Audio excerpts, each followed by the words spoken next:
5장 12절에서 18절까지의 말씀. 우리 같이 한번 읽어볼까요? 형제들아, 우리가 너희에게 구하노니 너희 가운데서 수고하고 주 안에서 너희를 다스리며 권하는 자들을 너희가 알고 그들의 역사로 말미암아 사랑 안에서 가장 귀히 여기며 너희끼리 화목하라. 또 형제들아, 너희를 권면하노니 게으른 자들을 권계하며 마음이 약한 자들을 격려하고 힘이 없는 자들을 붙들어주며 모든 사람에게 오래 참으라. 상가 누가 누구에게든지 악을 갚지 말게 하고 서로 대하든지 모든 사람을 대하든지 항상 선을 따르라. 항상 기뻐하라. 쉬지 말고 기도하라. 범사에 감사하라. 이것이 그리스도 예수 안에서 너희를 향하신 하나님의 뜻이니라. 아멘. 오늘은 주의 재림을 기다리는 삶이라는 제목으로 말씀을 함께 나누도록 하겠습니다. 그리스도인은 종말론에 깊은 관심을 가질 수밖에 없습니다. 신약 성경의 가르침 자체가 종말론적이기 때문에 그렇습니다. 자세히 설명하면 예수님의 설교의 일관된 주제는 임박한 종말에 대한 것과 하나님의 나라였습니다. 그리고 바울이 기록한 서신들 역시 종말론적인 기록들이 그 바탕이 되고 있습니다. 그 밖에도 베드로의 서신의 내용도 그렇고 요한 서신도 종말론적인 내용들이 기록되어 있습니다.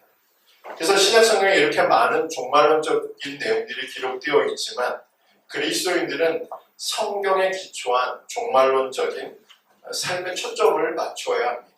어떤 비유적인 해석에 미혹되지 말아야 되겠죠.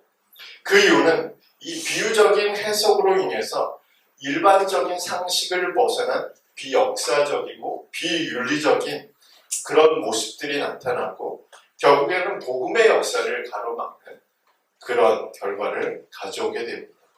물론 일반적으로 종말론과 현재의 삶의 관계는 서로 상반되는 것은 사실입니다. 종말론은 역사의 마지막을 향해 있기 때문에 어쩌면 현재의 삶에 대한 사회생활에 대한 그런 무관심 그게 생기게 마련이죠. 반면에 현재의 삶은 현재의 역사에 관심을 갖고 있기 때문에 사실은 종말론에 대해서 그렇게 깊이 생각하지는 않습니다. 그러나 성경은 종말론과 현재의 삶을 결코 분리시키지는 않습니다. 더 나아가 성경은 종말론적인 신앙을 가진 사람들이 현재의 삶에 얼마나 충실하게 살아야 하는지 분명하고도 자세하게 설명하고 있습니다. 오늘 함께 살펴볼 데살로니가전서 5장에서도 우리는 그 사실을 발견할 수 있습니다. 바울은 5장 1절에서 11절까지 주의 재림에 대한 내용을 다루고 있고 우리 지난주에 살펴봤죠. 그리고 12절부터 28절까지 주의 재림을 기다리는 그리스도인들이 어떤 모습으로 현재를 살아가야 하는지를 설명하고 있습니다. 그래서 오늘은 본문을 통해서 주의 재림을 기다리는 그리스도인들은 어떤 삶을 살아가야 하는지를 함께 살펴보겠습니다. 첫 번째는 교제하는 삶입니다. 교제라는 단어의 사전적인 의미는 서로 사귀어 가까이 지낸다라는 의미를 가지고 있습니다. 그런데 이 단어를 성경적인 의미로 이해하고자 한다면 조금 더 깊은 의미를 담고 있습니다. 즉 교제를 성경에서 말하는 헬라어 단어 코이노니아로 이해한다면 교제에 대한 우리의 시각 자체가 달라질 수밖에 없죠. 왜냐하면 이 헬라어 단어는 교회를 이해하는 단어, 코이노니아 하면 교회를 이해하는 단어, 그리고 교회의 영적인 교제와 연합을 설명하는 단어이기 때문에 우리가 일반적으로 생각하는 교제와는 다른 의미를 가지고 있습니다. 후안 카를로스 오르티에이즈 목사님, 이분이 쓴 제자도를 보면 코이노니아를 이렇게 설명했습니다. 코이노니아는 단순히 교제 이상의 의미를 가지며 그리스도인들이 하나님의 가족으로서 서로 사랑하고 섬기며 함께 살아가는 삶의 방식이라고 설명하고 있습니다. 그러니까 사랑하고 섬기면서 함께 살아가는 삶의 방식이 교제, 코이노니아라고 설명하고 있습니다. 지난번에 한번 소개했는지 모르겠지만 저희 지방에 속한 교회 목사님 중에 성도분들과 함께 한 건물에 사는 분들이 계십니다. 5층 빌라에 살고 계시는데 목사님 가정 포함 4가정이 그 빌라에 함께 살겠죠. 그래서 오랫동안 기도하면서 준비하셨다고 말씀을 하셨습니다. 지난번 지방에 모임을 할 때 저도 그 카페에 한번 간 적이 있어요. 그래서 1층은 카페로 오픈해서 시간표를 짜서 운영을 하고, 그리고 2층에서 5층까지는 4가정이 각각 입주해서 살고 있습니다. 그러면서 참 재미있게 공동생활을 하고 계시는 것 같아서 듣고 보면서도 참 신기한 그렇게 느껴졌습니다. 제가 이 이야기를 하는 이유는 대부분의 교회나 성도들이 이 교회와 달리 공간적이고 시간적이고 상황적인 제약을 받고 있지만 그리스도 안에서 함께 살아가는 삶의 방식을 고수하는 것이 주의 재림을 기다리는 그리스도인의 생활이라는 것을 잊지 않아야 하기 때문에 제가 이렇게 말씀을 드리는 겁니다. 오늘 12절에서 15절까지의 말씀에서도 바울은 주의 재림을 기다리는 그리스도인들이 교회 안에서 그리고 사람들과의 관계 안에서 어떤 모습으로 사랑하고 섬겨야 하는지를 자세히 기록한 이유도 그리스도인들은 다른 그리스도인들과 또한 교회 공동체와 떨어진 채로 홀로 살아가는 자들이 아니라는 것을 분명하게 말하고 있습니다. 그래서 다른 그리스도인들과 함께 살아가는 삶의 방식을 추구하는 사람들이 그리스도인이다 라고 바울은 설명하고 있는 거죠. 그렇다면 함께 살아가는 삶의 방식을 추구하기 위해서 필요한 것들이 무엇인지 바울은 12절에서 15절까지의 말씀을 통해 기록하고 있습니다. 먼저 12절에서 13절의 말씀을 보면 교회 리더십을 가진 지도자에 대해서 어떤 마음을 가져야 하는지 알 수 있습니다. 바울은 12절에서 지도자들에 대해서 3가지를 설명하고 있죠. 그들은 수고하는 사람이다, 그리고 다스리는 사람이다, 권하는 사람이다 라고 설명합니다. 그러니까 성도들을 위해서 수고하고 성도들을 인도하고 또 성도들을 권면하는 일을 하는 사람들이 교회의 지도자다라고 표현하고 있습니다. 그리고 바울은 13절에서 이런 지도자들을 사랑 안에서 귀하게 여기면서 화목하게 지내라 이렇게 설명하고 있습니다. 우리는 이 구절의 말씀 속에서 교회 안에서 목회자와 성도의 관계가 매우 중요하다는 사실들을 알 수 있죠. 그리고 특히 성도의 입장에서 목회자에 대해서 어떤 마음과 어떤 자세를 가지고 있어야 하는지를 바울은 말하고 있으며, 그리고 그 마음과 자세가 추구하는 것이 뭐라고 말씀드리고 있죠? 화목이라고 이야기하고 있습니다. 그러니까 종종 어떤 분들을 이제 좀 오래된 관계를 가진 분들이 종종 목사님들과 관계가 좋지 않은 부분에 대해서 이렇게 얘기하시고 기도 부탁하는 분들이 좀 계셨습니다. 그런 분들을 보면 참 안타깝죠. 물론 그것이 누구의 잘못인지 뭐 어떤 상황인지 어떤 문제일지 뭐 자세히 들여다보기는 어렵겠지만 그분들을 보면 화목하지 않는, 화평을 이루지 않는, 그러니까 가슴이 너무 아픈 거죠. 함께 살아가는 삶의 방식을 추구해야 하는 그리스도인들인데 그 그리스도인들 속에는 누가 포함되어 있죠? 목회자도 포함되어 있다. 지도자들도 포함되어 있다. 근데 그 지도자들과 관계가 좋지 않아요. 신앙생활이 재밌을까요? 행복할까요? 기쁠까요? 그렇지는 않잖아요. 그래서 우리 역시 마찬가지로, 저와 여러분 역시도 마찬가지로 화목함을 추구하기 위해서 서로를 존중하고 배려하는 일들이 필요하다는 사실들은 바울이 우리에게 권면하고 있습니다. 다음으로 14절에 15절의 말씀을 보면 다양한 케이스에 대한 지침들이 기록되어 있죠. 이 지침들은 함께 살아가는 삶의 방식을 추구하는 데 반드시 필요한 지침들입니다. 바울은 14절에서 게으른 자들에 대해서 권계하라, 마음이 약한 자들을 위로하라, 힘이 없는 자들을 도와주라, 그리고 모든 사람들에 대해 인내하라 라고 기록하고 있습니다. 권계하라, 곧 지도하고 가르치라, 위로하라, 도와주라, 인내하라, 이 4가지 지침은 함께 살아가는 삶의 방식을 추구할 때 우리가 가지고 있어야 돼요. 어떤 한 사람이 가지고 있어야 되고 어떤 한 사람이 그 역할을 모두 감당하는 것이 아니라 누가요? 저와 여러분이 다 해야 하는 일들이라고 바울은 권면하고 있는 거죠. 그러니까 어떤 교회의 리더십을 가진 어떤 지도자들만 이런 일들을 하는 게 아니라 상호 간에 가르치고 위로하고 도와주고 인내하는 것이 필요하다라고 바울은 기록하고 있습니다. 왜 이렇게까지 해야 할까요?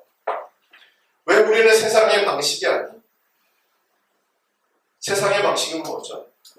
안 맞으면 안 만나면 돼요. 우리 공동체와 어울리지 않으면 끊어버리면 되는 거예요. 우리 공동체의 능력에 도달하지 못하면 제해버리면 되는 거죠. 제가 어제 뉴스를 보다가 요즘 이제 대기업에서도 문제가 뭐냐면 젊은 신입사원들이 없고 40대 차장이 부서의 막내라는 기사가 나왔어요. 그러니까 40대 차장이 교회의 막내가 아니라 부서의 막내. 신입 직원들이 들어오지 않고, 그러니까 40대에 있는 사람이 이제 부서의 막내니까 대부분이 50대가 축을 이루고 40대가 막내. 그러니까 이제 기업의 앞날에 대해서 그리고 그 부서에 있는 어떤 직원들의 어떤 사기 부분에서 그 일의 능력이나 어떤 미래에 대한 어떤 그런 사업에 대한 그런 좀 약한 부분에 대해서 기사를 본 적이 있는데 보통 직장들은 다 일반적인 사회에서는 다 그렇잖아요. 가르치고 위로하고 도와주고 인내하는 것이 그렇게 필요한 것은 아니라는 거죠. 그런데 교회 안에서는 세상의 방식을 추구하지 말아야 한다고 이야기를 하는 거죠. 게으른 사람들도 같이 가야 되는 거죠. 마음이 약한 사람, 힘이 없는 사람, 그리고 교회 지도자들도 함께 살아가는 삶의 방식을 고수해야 한다. 그렇게 바울은 가르치고 있습니다. 왜 이렇게 우리는 이런 삶을 살아야 할까? 바울은 이 질문에 대해서 12절과 14절 서두에 이렇게 답합니다. 뭐라고 되어 있죠? 형제들.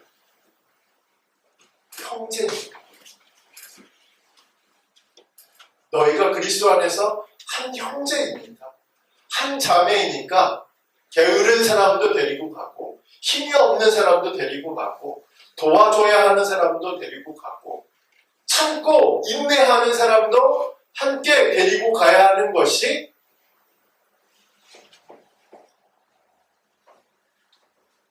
함께 삶을 추구하는, 함께 살아가는 삶을 추구하는 그리스도인의 삶의 모습이라고 이야기를 하고 있습니다. 예전에 엘리베이터 안에 이제 설치된 광고판에 이런 문구가 쓰여진 거 아마 보셨을 것 같아요. 교회를 소개하는 문구인데 이렇게 되죠. 가족 같은 교회. 물론 이 말의 의미는 우리가 충분히 이해하겠죠. 그런데 성경에서 말하고 있는 부분과는 맞지 않는 내용이죠. 표현이죠. 성경은 가족 같은 이 아니라 가족이라고 합니다. 근데 현실에서 이 가족이라는 단어를 적용하기는 어렵죠. 그럼에도 불구하고 우리가 추구해야 할 교회의 상은 가족 같은 교회가 아니라 가족으로서의 교회죠. 형제이고 자매라는 거죠. 물론 피를 나는 가족과는 다른 존재 형태를 가질 수밖에 없습니다. 그렇잖아요. 우리가 피를 나는 가족과는 다른 존재일 수밖에 없잖아요. 우리가.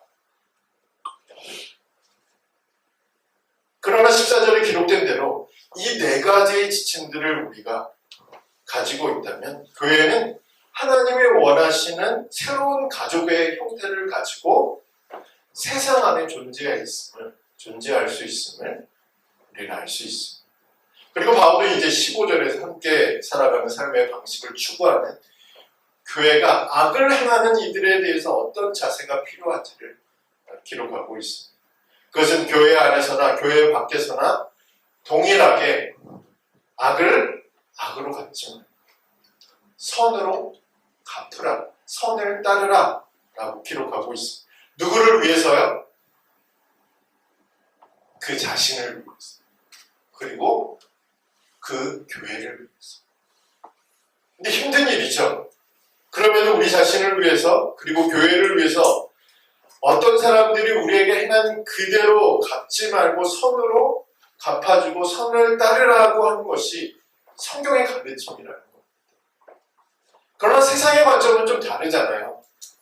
드라마나 영화에서 흔하게 사용되는 주제 중에 하나가 뭐죠? 대리 심판, 대리 보복이죠. 대리 처벌. 내가 할 수 없는 보복이나 심판이나 처벌을 누군가 대신 보복하고 심판하고 처벌을 내려준다는 것이 사람들에게 인기가 매우 높아요. 대중들은 이런 드라마나 영화를 보면서 대리 만족을 느끼고 카타르시스를 느끼는 겁니다. 사이다 같은 속 시원한 마음을 경험하게 되는 거죠. 내가 할 수 없는데 현실에서는 일어날 수 없지만 영화나 드라마에서 이런 일이 일어나니까 대리 만족이 느껴지는 거예요.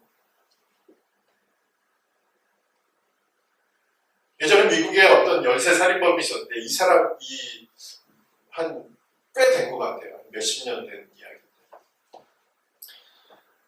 이 살인범이 어떤 사람이었냐면 대리보복을 하는 사람이었어요.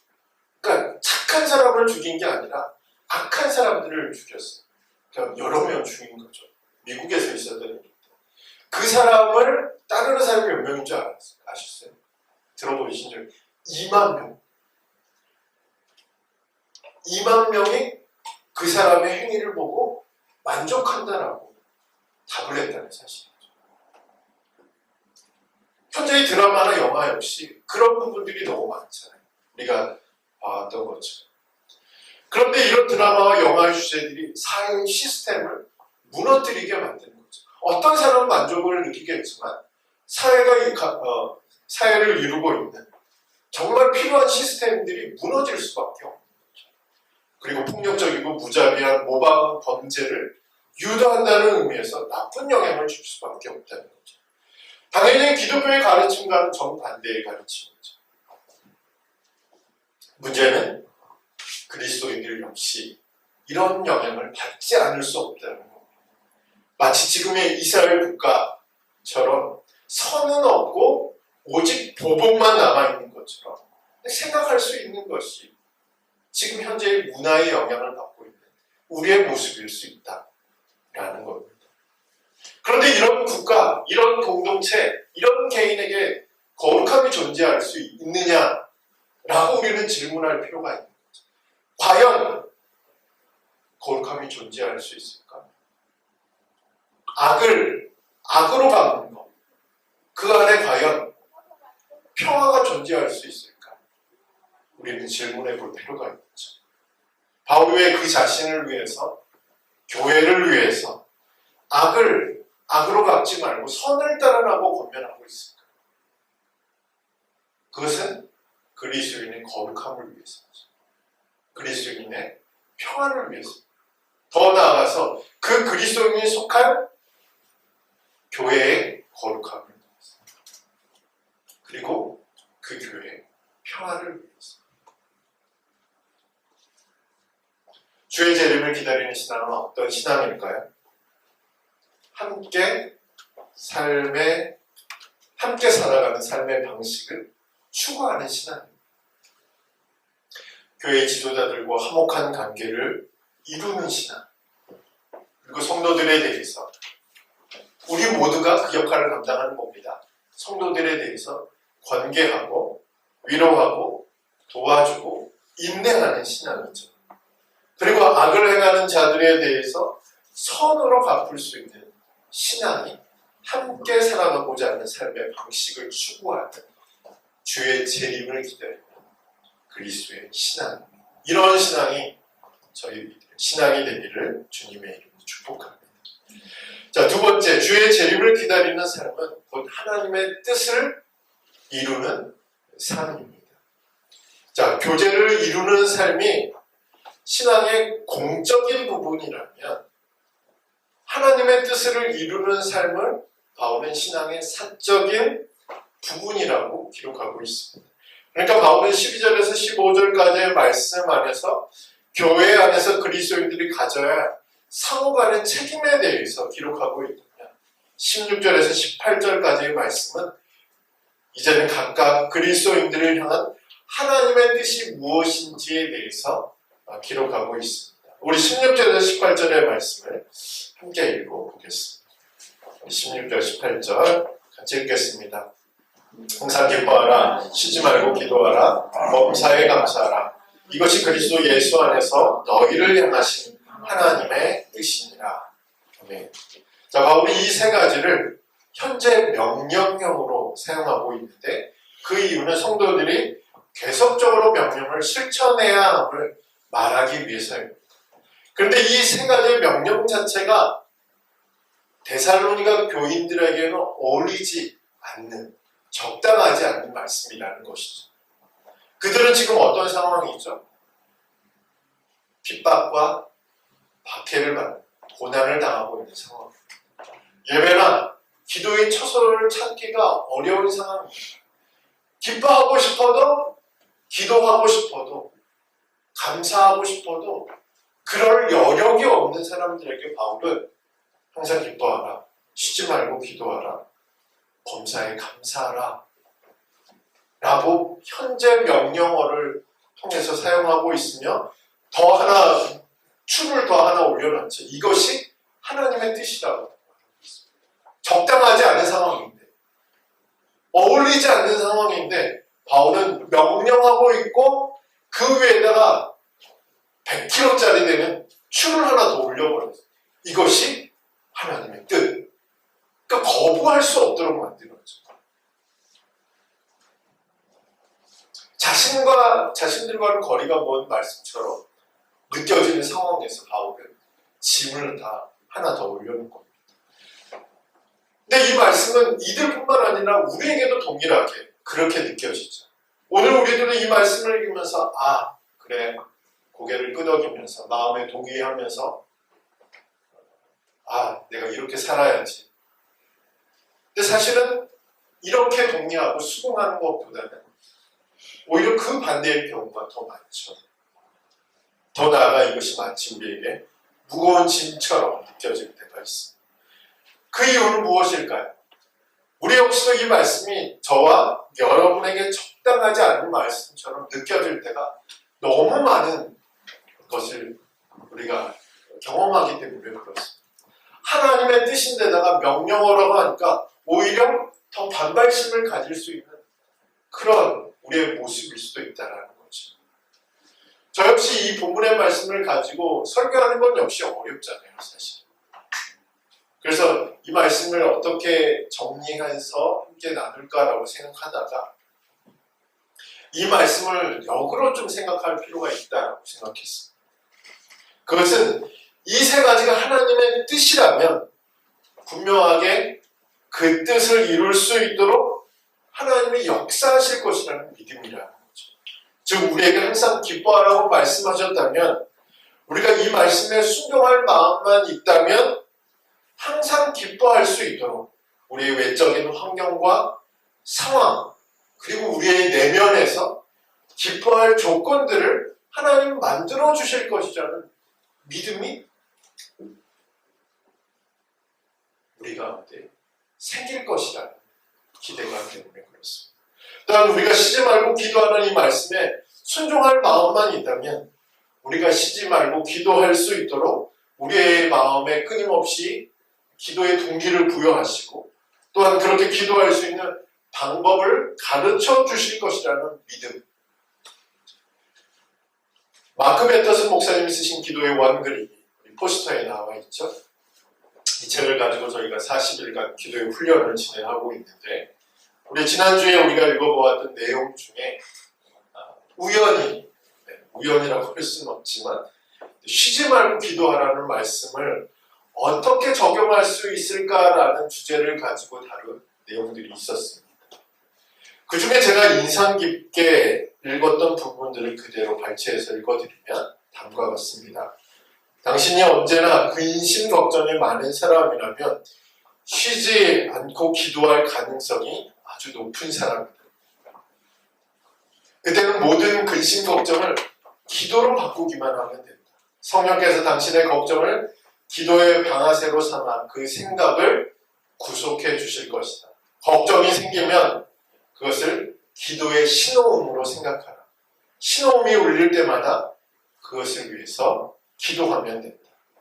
자, 이 목사님은 어떻게 하면 쉬지 말고 기도할 수 있을 것인가에 대한 내용을 다루면서 우리의 모든 생각, 우리의 모든 행동, 우리의 모든 순간을 기도의 제목으로 삼으면 우리 역시 쉬지 말고 기도할 수 있다라고 말씀하시면서 저와 여러분처럼 근심과 걱정이 많은 사람들이라면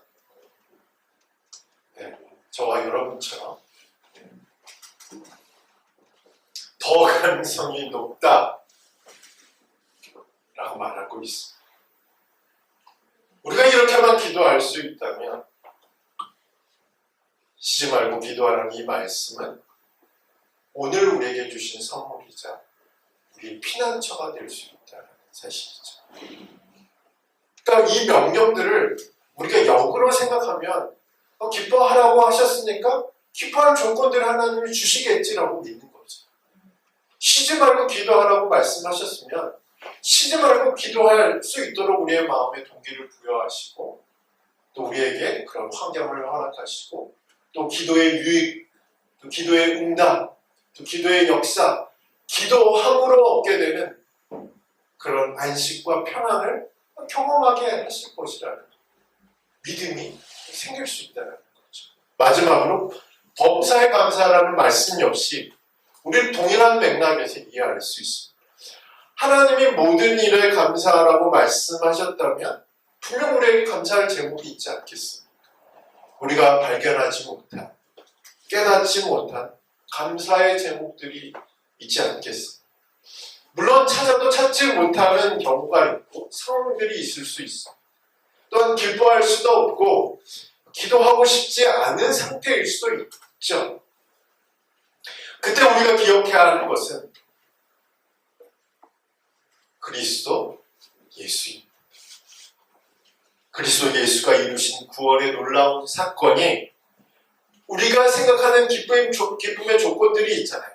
내가 이 조건이 충족되면 내가 기뻐할 수 있어. 내가 이 조건이 성립되면 내가 기도할 수 있어.